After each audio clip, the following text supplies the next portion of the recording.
জলদাপাড়া হাতির আক্রমণে মৃত্যু হলো আকাশ ওরাও নামে এক পাত্তাওয়ালা। রবিবার ঘটনাটি ঘটে জলদাপাড়া জাতীয় উদ্যানে হলং নিউ এলাকায়। স্থানীয় সূত্রে জানা গেছে, সকালে চৈতি নামে একটি হাতিকে জঙ্গলে ছেড়ে দিয়ে আসে আকাশ। পরে দুপুরে হাতিটিকে আনতে গেলে জঙ্গলের ভেতরে অন্য একটি বুনো হাতির আক্রমণের শিকার হন তিনি। ঘটনাস্থলে তার মৃত্যু হয় বলে জানা গেছে। আকাশ ওরাও বন দপ্তরে অস্থায়ী কর্মী হিসেবে দীর্ঘ 5 বছর ধরে কাজ করছিলেন। তার বাড়ি কালচিনি ব্লকে। বন দপ্তর সূত্রে খবর, সরকারি নিয়ম মেনে মৃতের পরিবারের হাতে ক্ষতিপূরণ তুলে দেওয়া হবে।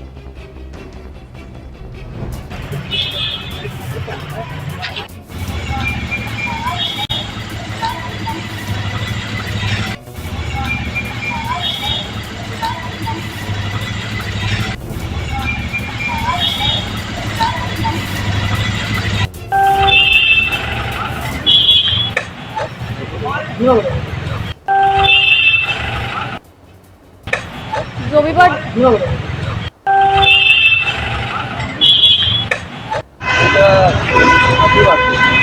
কটা নাগাদ এটা? তিনটা নাগাদ। যে মারা গেছে তার নাম? আকাশ। কিসে কাজ করতো? হাতিতে না? আচ্ছা। আর আপনার নাম?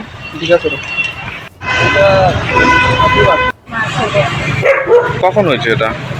জানি না, আমাকে তো ওই যে 3:30 খবর আছে, 3:30। আচ্ছা, যে মারা গেছে ওনার নাম? আকাশরা আচ্ছা, আপনার কি হয়? দেওয়ার কি কাজ করতেন তিনি? হাতি পাতাওয়ালা। আচ্ছা, কবে থেকে করতেন? 7-8 মাস। বাড়ি কোন জায়গায় দিদি? ওঠা বাড়ি ভাঙাপুর। আচ্ছা দিদি, আপনার নাম? জ্যোতি ওরা।